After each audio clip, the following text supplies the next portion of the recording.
छत्तीसगढ़ के बालोद जिले में जीवनदायिनी तांदुला नदी आज चर्चा में है। दो बिल्कुल अलग तस्वीरों की वजह से। एक तरफ नदी तट पर जुटे सैकड़ों लोग जिन्होंने श्रमदान कर ये साबित किया कि समाज आज भी प्रकृति के लिए खड़ा हो सकता है। कंधों पर फावड़ा, हाथों में संकल्प और दिल में नदी बचाने का जुनून। लेकिन दूसरी तरफ कुछ ही दिन पहले मशीनों की गर्जना से तांदुला की रगों को घायल कर दिया।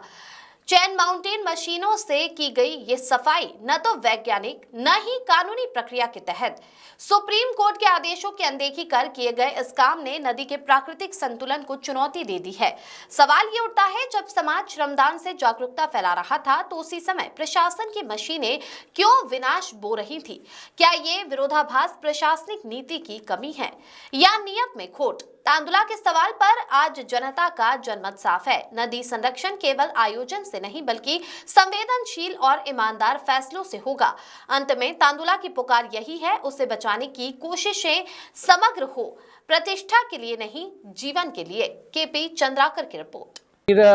संचय अभियान के तहत आज जिला प्रशासन और जन समुदाय के सहयोग से आज हमारे जीवनदायिनी नदी बालोद में जो स्थित है, आज उनका सफाई अभियान सबके माध्यम से किया गया है। निश्चित ही जल है तो कल है और जल बचाना हमारा महत्वपूर्ण कदम है। और उसी की उद्देश्य से आज जब तक नदी नाले सफाई नहीं होंगे तो जल भी स्वच्छ नहीं होंगे। उसी पर्पज से आज सभी जिला प्रशासन के माध्यम से, जन समुदाय के माध्यम से, हमारे स्काउट गाइड के माध्यम से, हमारे रेड क्रॉस के माध्यम से, हमारे एनएसएस के माध्यम से, जितने भी हमारे स्व सहायता समूह महिलाओं के द्वारा से आज बालोद जिले के जितने भी हमारे जन सेवी संगठन है उनके माध्यम से आज सफाई अभियान किया गया। निश्चित ही आने वाले समय में इनका परिणाम देखने को मिलेगा और आगामी दिनों में भी एक जो कार्यक्रम है, सतत कार्यक्रम नील संचय जन योजना के तहत में हम निश्चित से उसको आगे बढ़ाने का प्रयास करेंगे और निश्चित ही नदी को साफ सुथरा करके हम स्वच्छ पानी प्रदान करने का प्रयास करेंगे।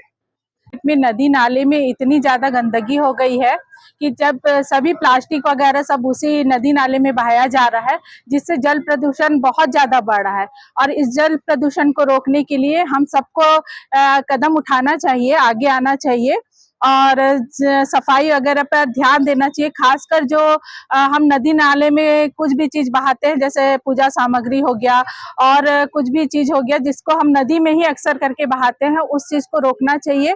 और सभी को ये प्रयास करना चाहिए कि हम अपने जो पीने का पानी, इसी से हमको पीने के लिए पानी मिलता है, तो स्वच्छता का ध्यान रखें।